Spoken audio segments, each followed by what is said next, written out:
Hi guys, in this video I'm going to take you through a full body strength workout that I recommend you do at least once a week. Now, you can do it more often, more like 2 or 3 times a week, but at a bare minimum, going through this strength workout once a week is going to help you maintain your health and just stay healthy and active. Each exercise, if I'm able, I'm going to show you some progressions or regressions so that if you're not able to do the movement, you'll have some different alternatives as well. So the first exercise is just a basic bodyweight squat. And so to do this exercise, you want to start with your feet shoulder width apart, toes facing forward, and then you kind of sit your hips back a little bit, keep your core engaged.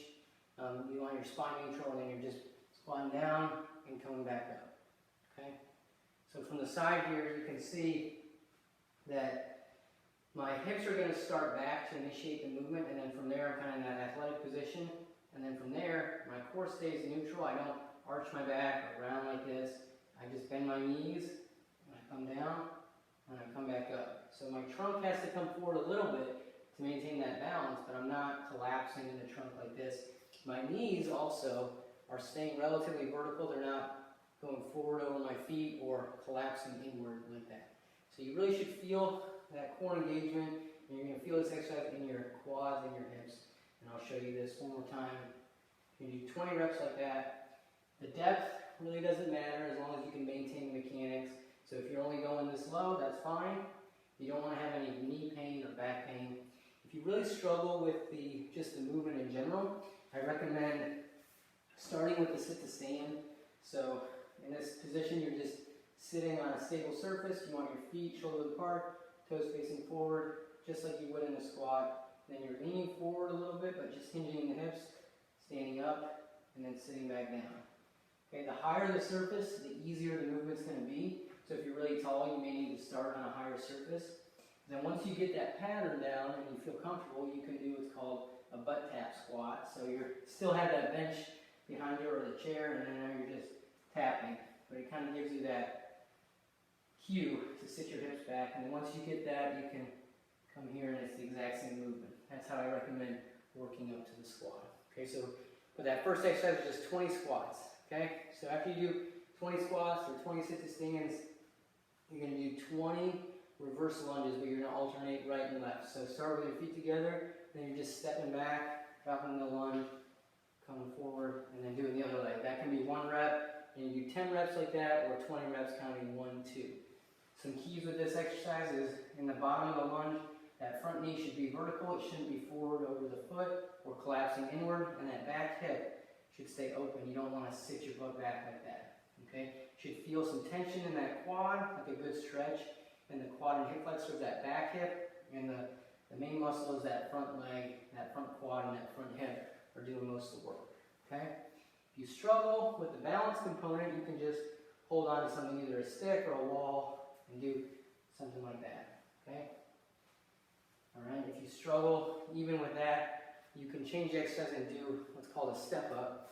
So you have a step like this, and you can do this instead where you're just stepping up and stepping down. Okay? But I recommend giving that lunge a shot, holding on for balance if you need it, but then if you absolutely struggle with the exercise or it's causing pain, try the step up instead. Okay, so after you've done 20 squats and 20 lunges, you're going to do 10 single leg RDLs. Okay, so a single leg RDL is just standing on one leg, and then you're going to sit this hip back, hinge forward, feel that tension in the hamstring and the glute, and then push your hip forward and come back up. So some keys with this movement are, number one, your core stays engaged and really your spine doesn't move. So as I bend forward, I don't round in my upper back or my low back, and I don't arch my low back. I keep that everything neutral. So the same position my spine is in standing is the same exact position it's in when I'm at the bottom of this exercise. Okay? You feel the tension here, and then you push back up. So the muscles you're working are the hip and the hamstring. Do 10 on this side, and then 10 on the other side. Okay? The biggest thing people struggle with this movement is balance. So if you need to, put your hand on something, use a stick, but then eventually you really want to try to do it without balancing. Okay? And you can limit your range. You may only go that far, but you really want to think about sitting your hips back and hinging forward in the trunk. you're just hinging the hip. So the only joint that's moving is that hip joint, okay? 10 reps on both sides, okay? Either with or without your hand holding on something for support, okay? So the next exercise after you've done the single leg RDLs, you want to use a step like this. Just make sure you can see it. You want to make sure that the step is something stable. If you don't have like a little stepper like this, you can easily use the stairs. The bottom step of a step usually works well. And this is a single leg heel tap. So you're just going to stand on one leg. The foot you're standing on is kind of all the way at the edge, and then you're here. And it's the exact same pattern as the squat. Sit the hip back, bend the knee, and then you're just tapping that other foot to the ground and coming back up. And do 20 on that side, then you can just turn around and do 20 on the other. Just like the squat, you don't want your knees to go forward over your foot or collapse inward, and you're just sitting the hips back slightly to start and then bending that knee to lower yourself down, okay? And if you struggle with the balance, once again, you can hold on to something, no problem, okay? And you also don't have to go down as far. You may only bend like this much. If you're dealing with some knee pain, you may start here, okay? That's fine. But eventually you want to work on the depth and be able to do 20 just like that, okay? You can even use books to stand up. You can kind of be creative, find something to elevate yourself a little bit and do it that way. So that's the lower body strength portion of this workout, and I recommend going through those between 1 and 3 rounds. Okay, so if you just want to do the workout and be pretty quick with it, you just go through that once. If you feel like you're in better shape and you want to go through it 3 times, great. Okay, but go through those 1 to 3 times. That is the lower body portion of the workout. The next portion is going to be the upper body portion. Okay.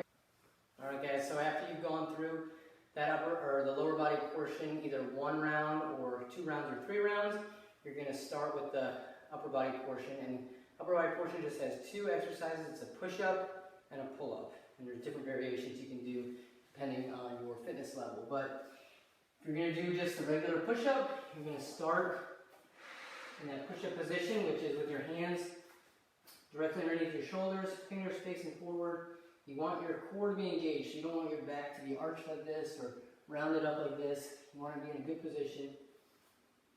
You want your head and neck to be neutral. You don't want it to be rounded or looking back or up like this. Once you're in that good position, you're just going to bend the elbows, lower your body, and come back up. Okay? The goal is to be able to do at least 10 push-ups, but if you're stronger, you can do up to 30 or even 50 push-ups if you're really, really strong. Okay, but just like that. Okay? With the push-up, you don't want your elbows to flare out and hike up like this. You want your elbows to go kind of back at that 45-degree angle. So we're not doing that military-style push-up or a really wide push-up like this. I don't want to see the shoulders shrug up. I want to see them stay in that good kind of tucked in and down position. And really the only joint that's moving is your elbow joint. Okay?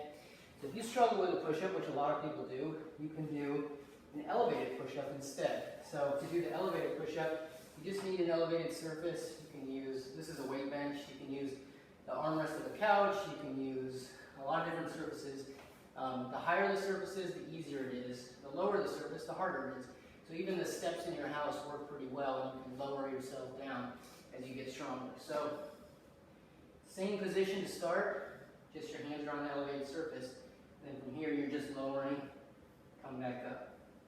And whether you're doing the regular push-up on the floor or the elevated, you don't have to go down all the way. You can go halfway and then work your way up to going all the way down. You can play with the depth.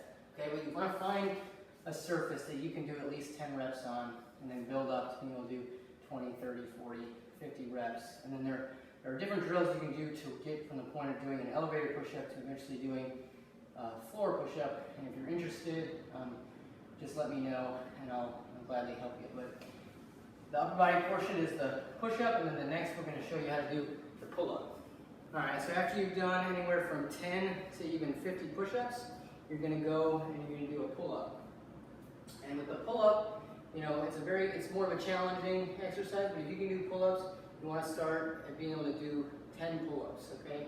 So the grip doesn't matter whether you're wide grip, regular grip, under grip, it doesn't matter. I'm just going to show you how to do the pull-up. It's really your preference. This is just a wall chin-up bar, $30 on Amazon, but you just want something stable to make sure you're safe doing it. Okay, so when you do the pull-up, first you want to make sure you can hang, and you're comfortable in that hanging position, and then from here, you're going to pull with your shoulder blades and bend the elbows and come up like that. Okay? So 10 pull-ups, and then you're good. But if you struggle with the pull-up, I also have these suspension training straps here. If you struggle with a pull-up and you know you can't do it, then the alternative is to do what we call a TRX row. It can be done on a suspension training system like this. These are around, $20, $30 on Amazon, whereas that TRX can be up to $175, but it's the exact same thing. And so to do this one, you just want to make sure that your feet aren't going to slide out on you. So I'm going to take my socks off here. And then when you do this exercise, you want to make sure you got good stable surface. Feet are out in front of you, so you're just in that hanging position here, a little elevated. But the further your feet are out in front like this, the harder it is. So start with an angle that you know you can do well, and you're just pulling like this. That same motion you did when you did that banded row. Okay? If you're going to do the TRX row, I recommend starting and doing about 20 reps, finding a level you can do 20 reps at, and then working your way down, and then you can make it even harder like that. Okay? If you don't have the TRX and you can't do the pull-up, you can always just do the banded row that you did in the injury prevention workout as well, and that'll be sufficient. Okay, so that's the upper body portion. And just like the lower body, you can go through each of those exercises just one time or up to 3 times. Okay, it's your choice depending on the day and how fit you are and what you want to get out of it and how much time you want to spend. All right, so after you've gone through the lower body portion and the upper body portion, so you just did either 1 or 3 rounds of the push-ups and pull-ups, you're going to do a few core stability exercises. The first one is what we call flutter kicks. Okay, so to do the flutter kick, you're going to lay on your back, start with your feet bent up, and then you want your hands behind your head, kind of just crunch up a little bit so that just the tops of your shoulders are off the ground, and then from here, you want to make sure your core is engaged, your back's flat, and then you just let the legs go straight, so your feet are maybe just a couple inches off the floor, and then you're doing these flutter kicks just like that. Okay, so it's 1, 2, 3, 4, 5. You want to get to the point where you can do 50 of them. Okay, so you may start at like 20 reps, and then build up. But the keys here are to keep that core engaged, that back flat, and you don't want to arch your back. So you don't want to let that happen. You want to feel this exercise in your core, not in your low back. Okay, so if you're not able to keep your back flat and you're struggling, you can just bend your knees a little bit like this and do it with bent knees here. Okay. And if that's still too hard, you can start with your feet on the ground, just crunch up a little bit and just lift and kind of do these mini marches, okay? So pick the version that works for you. You want to make sure that you're able to do it correctly, feel it in your core, not in your low back, okay? So you're going to do anywhere from 20 to 50 reps of that. And then you're going to do a plank for a minute and then a side plank for 30 seconds on both sides. So for the plank, you're going to do it on your forearms. You get into the plank position. In this position, you want to make sure that your core is engaged, so you're not like this, arched, and you're not rounded up like that. Your butt's tight, your core is engaged, your spine is neutral, head is neutral. Elbows are directly underneath your shoulders, and you're just holding, okay? You want to work your way up to a hold for 60 seconds, all right? And you're just able to breathe and hold. And you'll feel it in your core. You shouldn't feel any tension in your back, okay? So if you can hold that for at least 30 seconds, and you feel it in all the right areas, and you're able to maintain good position, just work up to being able to hold it for 60 seconds. But if you really struggle, or you're having pain, or something's not right, then start with what's called an elevated plank. Okay, to do the elevated plank, just like the elevated push-up, you're going to put your elbows and forearms on an elevated surface, and then you're in that plank position. But it's the same thing. You're not arched like this, or rounded like this, you're here. Okay? The higher the surface, the easier it is. The lower the surface, the harder it is. Okay? And then you can just work your way down to eventually being able to do a plank on the ground. But it's more important to do it correctly and to feel it in the right areas. Okay, you don't want any shoulder pain, neck pain, so you want to have enough strength in your upper body and enough stability in your core to do it correctly. Okay? So after you've done the plank or the elevator plank, you're going to do the side plank each side for about 30 seconds. So before you get up into that side plank, you want to make sure you're in the right position. So elbow is directly in the shoulder, and the hips are open. You're not sitting back like this, and your feet are just stacked on top of each other, and you're just lifting up like that into that side plank position. Your hand can be here, here, here. It doesn't matter. As long as this top shoulder is open, you don't want to be rounded like this. So hold for 30 seconds, and then you switch sides, and you do the exact same thing on the other side, just like this. Okay, and you should feel this in that lateral core. There shouldn't be any pain or tension in your back. Still want to kind of keep that core engaged so that you're in a neutral position, but your core is going to automatically engage if you're doing it correctly. Okay, if you struggle with the side plank, you can do a side plank on your knees to start. Okay, so to do that, you're basically, I want you to get in the same position here, then all you do is you bend that bottom knee. Okay, so you can see my bottom knee is bent, and now this kind of leg is floating in the air, and all my weight is going to be on that bottom leg, but I've shortened the lever angle, and I just lift up like that. Okay, so this leg kind of just rests on the ground, but most of the pressure is on that knee and leg like that, and I'm holding it 30 seconds just like that, and then I can switch sides and do the exact same thing, exact same way. But getting that good alignment here, just bend the bottom knee, and then I'm up, okay, and holding for 30 seconds. And just like the lower body section and the upper body section, go through those exercises anywhere from 1 to 3 times depending on your fitness level and your goals and how much time you want to spend working out. But if you go through all those exercises and you're able to build up to being able to do all the higher end exercises and movements, and you can do the designated amount of reps and sets, you're going to be plenty strong, you're going to move well, you're going to be doing what you need to do to stay healthy and active. So if you want to play golf, you want to play with your kids, you're always going to be able to do those. And then depending on your fitness goals, your strength goals, your weight loss goals, it's just about modifying them, increasing reps, sets, volume to get the goal that you want. But if you have any questions, please send me an email at liveactiveyou@gmail.com. If you found this video helpful, please subscribe to the YouTube channel. But if you have any questions, you're dealing with an injury, you need help, please send me an email at liveactiveyou@gmail.com. Make sure you watch the mobility and stretching video as well as the injury prevention so that you can have a complete program that you do on a weekly basis to maintain your health and just stay active and healthy so you can do the things you want to do without pain. Hope you found all these videos helpful. If you have any questions, once again, my email is liveactiveyou@gmail.com. I hope you found it helpful, and I hope to help you in the future. See you next time.